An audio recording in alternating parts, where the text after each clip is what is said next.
I think one of the things that we as creators and entrepreneurs want is we want to make sure that our time is used wisely, right? We're after hours entrepreneurs. We don't have a lot of time to be messing around with all these different things. We want to make sure we get it right the first time. So if I'm a course creator, right, and I have a good, let's say, a good knowledge of a topic, I have a good idea of the pain points, the struggles, maybe the gaps in the market. What would be some quick takeaways, some quick tips to make sure that I can actually use my time wisely to launch a course that's going to be successful? Right. So I think a lot of people spend a lot of time looking at building their lists and their sales funnels and doing all those critical marketing steps. And the course they're doing is garbage. And your course, when it's done well and effectively, ends up selling itself because someone does it, gains incredible value from it, and then will tell everyone they know they did it and that it was great. Mm. So that's really, really critical. And that also enables, we have roughly a 30 to 40% sell through on, we have people go through our program, we create another course. 30 to 40% of our registrants have already done something of ours.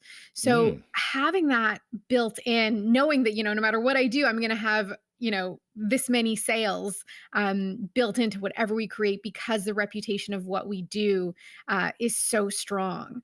So I think what needs to happen before you start your sales funnels and building your lists and doing all these challenges and spending hundreds or thousands or hundreds of thousands of dollars on Facebook ads, spend the time creating something that is actually of value to whoever you're going to be selling it to.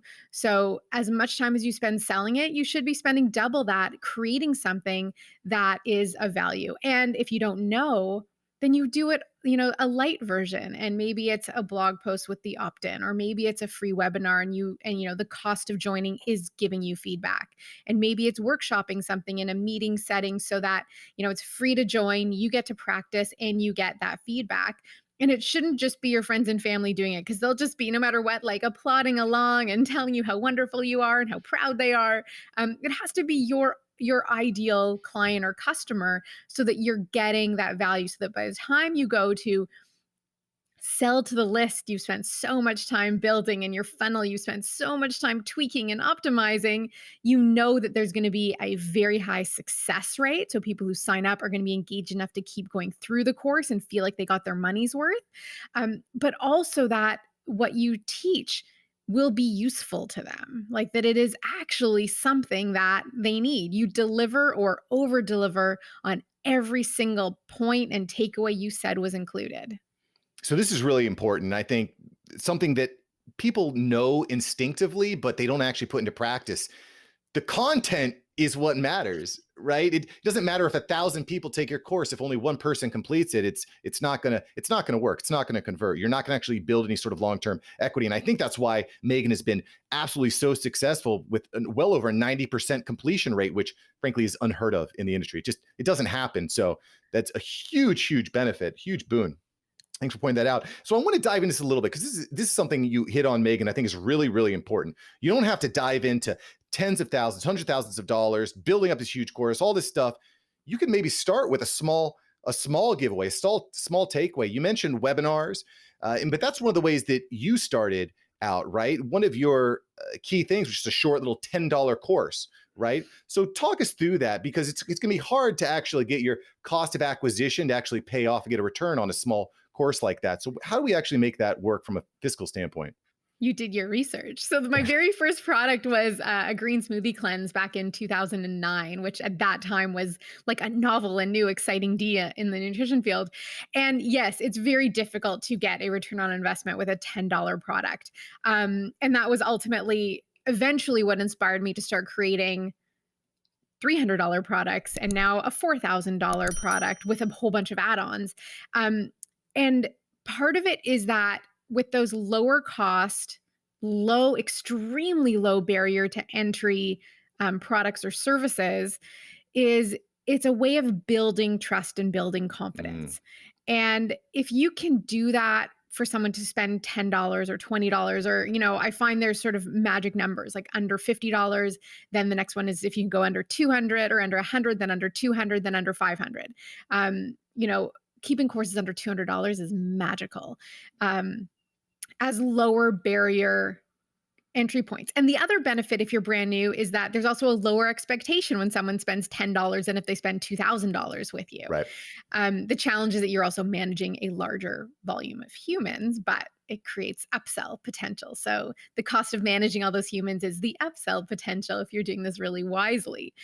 So those $10 products, $20 products, like those lower cost ones, are just a way for people to get more premium or quality content without having to actually think about if they can afford it, if it's worth it right now, if they have the time. So it's that kind of thing. I still one of my top selling products on meghantelpner.com is a $12 7-day no sugar challenge. We sell a couple a day. Like that's not paying the bills, that's not, paying my staff, that's not covering any real expenses, but it's a value rich challenge for people that has mass appeal.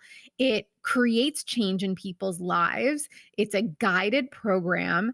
Um, and there's no barrier to doing it. If it's a handheld holding program for people, and it gets them in the door with something that isn't just freely available on my blog or widely available to everyone.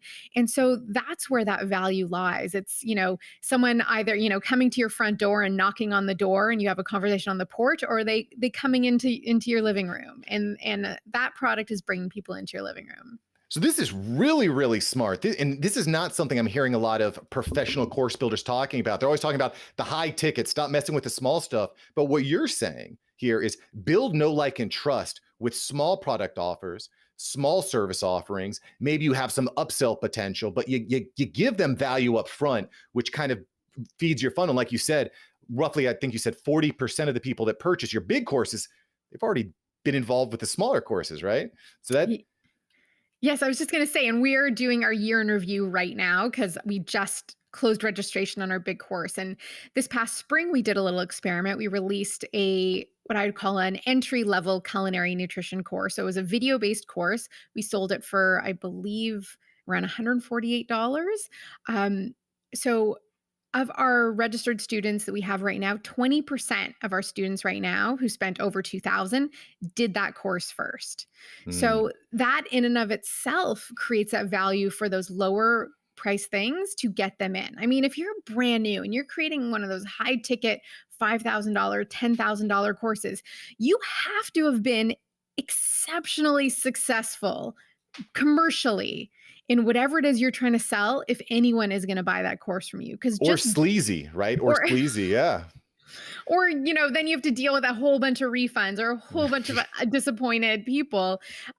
But having either a track record of success in whatever it is you're now creating a course and selling on, or having that reputation you're building yourself for creating things of value, one or the other has to be there. But out of the gate, taking a course on course creation, listening to amazing podcasts like what you offer from different experts, and then creating your $10,000 high ticket item, thinking you're going to launch it and go sit at the beach for the next 6 months and make $1 million is absolutely ridiculous. Yeah, It's completely unrealistic. at best it's short-term thinking, right? Because like you said, a bunch of people are going to take the course, you're going to get a 1% minus completion rate, and then your name is marred. And in a day where your digital presence, your personal brand means everything, don't sell yourself short. You gotta.